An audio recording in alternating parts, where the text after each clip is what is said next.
Bonjour et bienvenue pour notre nouveau rendez-vous de la filière de sécurité. Alors Célia, aujourd'hui nous avons le grand plaisir de recevoir Marc Mortureux.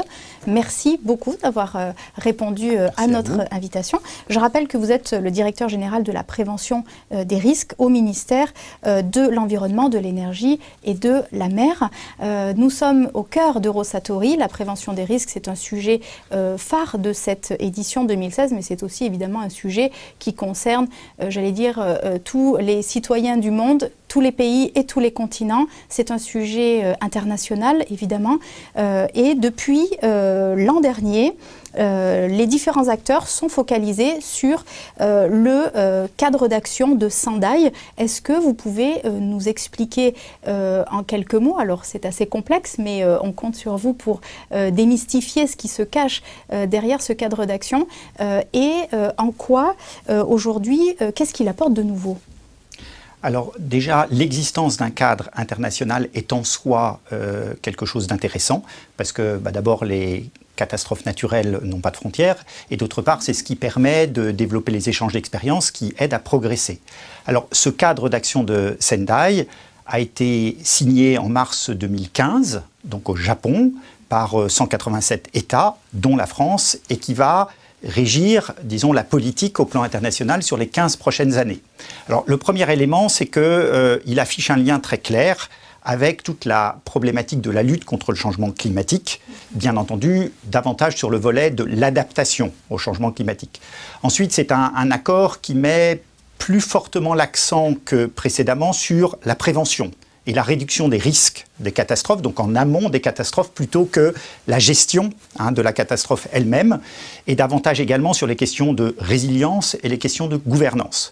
Alors très concrètement, c'est un accord qui fixe un certain nombre d'objectifs très concrets au plan international en termes de réduction d'impact des catastrophes naturelles, en particulier en termes de mortalité, en termes de nombre de personnes qui peuvent être, disons, concernées, en termes également d'impact économique.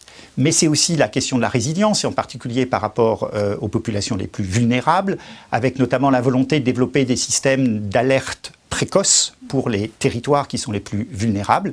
Et puis c'est également toute la question, disons, de la mise en place d'une gouvernance partagée, intégrée, qui rassemble l'ensemble des partenaires pour pouvoir prendre en charge ces questions de prévention des risques inondations. Alors, inondations et tous les autres risques d'ailleurs de type naturel. Alors, ce qui est intéressant, c'est que c'est un cadre aussi qui se décline au niveau international, au niveau européen et au niveau national. Donc au niveau international, il y a l'UNISDR, qui est l'organisation spécialisée de l'ONU sur ces questions-là, donc qui réunit l'ensemble des acteurs tous les 2 ans. Au niveau européen, il y a une plateforme qui, là aussi, réunit tous les ans l'ensemble des acteurs. Et puis, nous avons au niveau national la plateforme nationale qui est pilotée par le Conseil de prévention des risques naturels majeurs, le COPRNM. Donc, c'est un ensemble qui est bien en ligne avec les orientations qui ont déjà été mises en place au niveau national. Je dirais que ça les conforte. Et notamment, ce qui est intéressant, c'est de mettre l'accent sur cette approche globale et intégrée qui vise à prendre en compte les aspects de prévention, mais également de gestion, et pas seulement la partie contrainte pour éviter d'augmenter la vulnérabilité des territoires, mais également de réfléchir à la façon d'aménager les territoires, l'urbanisation qui soit adaptée à l'exposition aux risques naturels. Et ça, c'est une piste qui est, je crois, extrêmement importante aussi pour mobiliser l'ensemble des collectivités territoriales et concilier la prise en compte du risque naturel, mais aussi la légitime volonté des collectivités territoriales à développer leur territoire. Alors, les catastrophes ont marqué l'an dernier l'arc méditerranéen. Ont-elles changé pour vous la démarche de la DGPR face au risque de crues soudaines? Alors nous avons eu effectivement en 2014 et en 2015 la conjonction à la fois des phénomènes météorologiques, je dirais classiques de l'arc méditerranéen, avec la mer Méditerranée qui était particulièrement chaude et qui a généré effectivement beaucoup d'épisodes assez soudains, assez violents et qui ont donc généré des conséquences, y compris sur le plan humain, qui sont lourds et sur lesquels nous devons clairement réagir. Donc par rapport à ça, nous avons pris 3 initiatives principales. La première, c'est que en complément du dispositif qu'on appelle Vigicru, qui vise à surveiller 22 000 km de cours d'eau, nous avons décidé de mettre en place un dispositif complémentaire, donc dit avertissement crue soudaine, qui vise à prévenir les gestionnaires des risques, à savoir les maires sur le terrain, les préfets, d'une probabilité d'occurrence d'une crue soudaine dans des zones où le délai entre la précipitation et l'arrivée de la crue est extrêmement faible, de l'ordre de 2 à 6 heures. Donc ça, c'est le premier élément qui est important. Le deuxième aspect, c'est de développer davantage la connaissance sur la question des ruissellements. Parce que nous avons donc des inondations qui sont liées au débordement des cours d'eau, mais de plus en plus aussi liées à des phénomènes de ruissellement. Et là, il faut accroître la connaissance sur le ruissellement, il faut mieux les prendre en compte dans les plans de prévention des risques inondations et dans les programmes d'action pour la prévention des inondations, donc les fameux PAPI. Et puis, troisième élément, c'est toute la question de la sensibilisation, de l'information, de la formation de l'ensemble des populations. Donc là, la ministre Ségolène Royal, à l'occasion des assises nationales des risques naturels qui a eu lieu à Marseille en mars dernier, a fait un certain nombre d'annonces spécifiquement justement pour l'arc méditerranéen qui visent à développer toute une série d'actions de formation au niveau des collèges, au niveau des lycées, qui visent aussi à mettre en place une campagne média spécifique à la rentrée, au moment, disons, du démarrage de ce qu'on appelle la saison cévenole, où arrive de façon la plus fréquente ce genre de phénomène extrêmement violent, pour pouvoir accompagner l'ensemble des populations sur les bons gestes, les bons comportements à avoir, puisque l'expérience a montré que, notamment, les cas les plus dramatiques sont souvent issus de comportements inappropriés au moment où arrive l'événement. Votre direction met en œuvre la directive européenne sur les inondations. Vous en avez un petit peu parlé tout au début de notre interview. Sur le sol national, vous avez défini un petit peu moins, vous allez me dire si c'est exact, une centaine de TRI, c'est-à-dire les territoires à risque important d'inondation. Quelle politique aujourd'hui mettez-vous en œuvre pour ces territoires ? Alors, effectivement, ces TRI, il y en a en fait 122 sur l'ensemble du territoire, un petit peu plus, voilà, 122, qui sont effectivement la déclinaison de la mise en œuvre de la directive européenne, un risque inondation, qui date de 2007.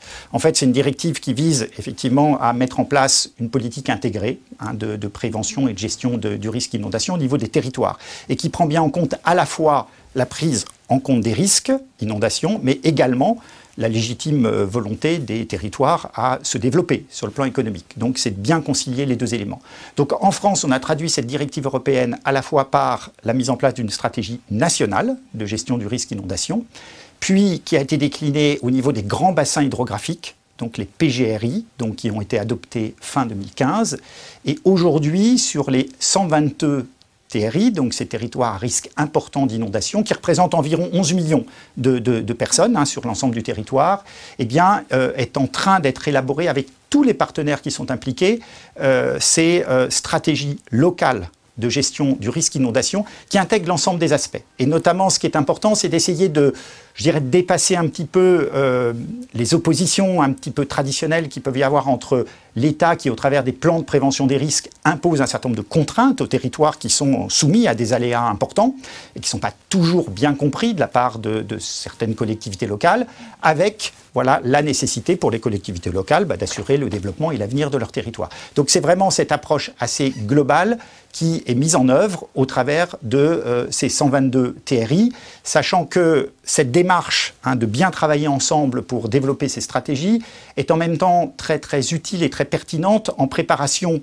de la mise en place de la nouvelle compétence dite GEMAPI, qui est confiée aux communautés de communes, aux EPCI, en matière de prévention des risques inondations. Quels sont les acteurs? Est-ce que vous pouvez nous en citer quelques-uns avec lesquels et sur lesquels vous vous appuyez au niveau local?